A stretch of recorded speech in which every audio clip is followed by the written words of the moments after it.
In the beginning, 30 years ago, when I first started the company, we were trying to build a positive place in our community for young people to participate in the art of dance. Not so much that the students would become professional dancers, but because I believe strongly that dance is an art form that could change your life. If you can move, you can dance. That's Lula's philosophy, and she's proved it 100 times over to thousands of kids and adults during her 3 decades touring the world with the dance company. 6, 7, let's dance. I see movement as a way of healing, as a way of making you a better person, as a way of building your self-esteem, your self-confidence. African American kids still don't like themselves. Why? Think that they're not beautiful. You know, I tell the kids all the time, you came into the world moving, and once you stop moving, to me, you're dead. When all the experts said that a modern dance company could never make a go of it in Los Angeles, she soldiered on, teaching classes for free to get studio space for her young company to rehearse. So I'm gonna get rising. 5, 6, and 7. And I'm on my way. Big. That studio is located in South LA in an area that was really heavily drug infested at that time. People would come and just buy the drugs they needed, and the vials were all everywhere. So we fought, and we actually closed that down.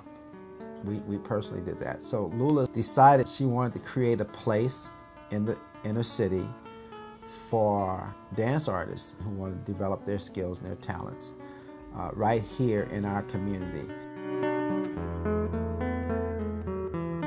It's a company of people from all different cultural backgrounds, and we're all dancing a voice, sharing a story. Some are common, some stories are not common, but we're all part of changing the face of the art world through dance. With everything that happened to the culture and as us as a people, we're still together as family. I mean, your story doesn't necessarily have to be his story, but it has to be believable. A choreographer is like a writer in a sense, or a musician writing a new composition. You feel the movement inside your body, you see the movement inside your head. Okay, go over that movement again. And what you need to make your choreography live is a dancer's body. I've left the story up to you, what the story is this. It's like when you get here, it's like, okay, this person is calling you, okay, give me a minute, okay, all right. Then this person is calling you, give me a break, and then you know what I mean? And then you get to here. Maybe this is a moment of, okay, somebody else is coming. All right, here I come.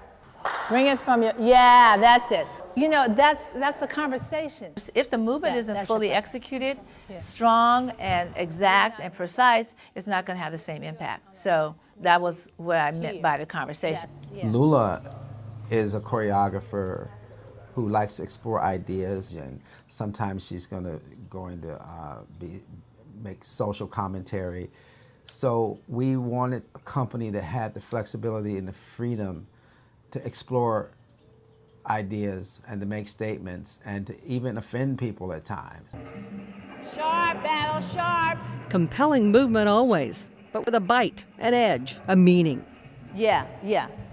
And the perfect example is one of her signature works, We Wore the Mask, based on a turn-of-the-century poem by African-American poet Paul Laurence Dunbar.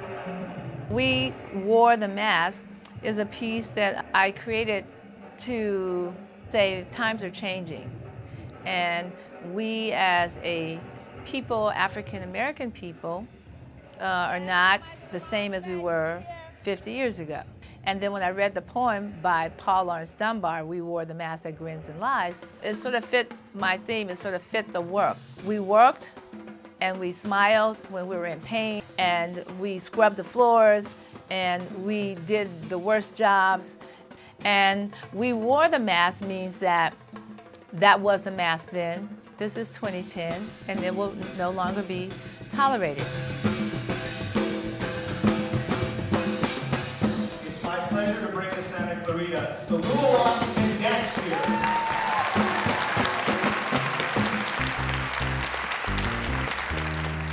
Dance theater audiences are served up a tasty buffet of modern dance, Lula Washington style.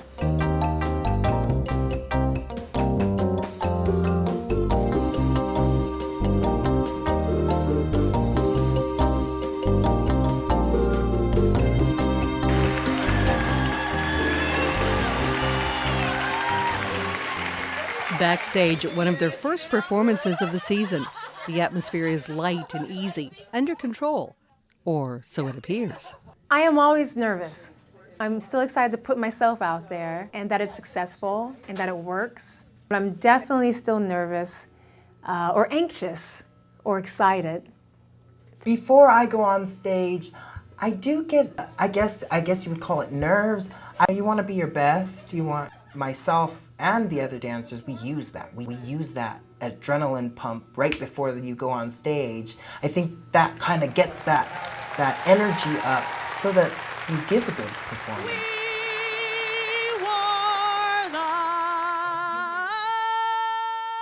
It's very stressful backstage when you know somebody can do something like really, really wonderful and for whatever reason, if their conversation isn't clear, it's like, oh my God, it's not at the level that I wanted.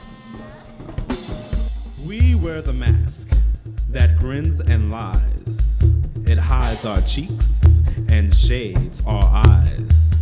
This debt we pay to human guile. With torn and bleeding hearts we smile and mouth with myriad subtleties. Why should the world be overwise in counting all of our tears and sighs? Nay, let them only see us while we wear the mask.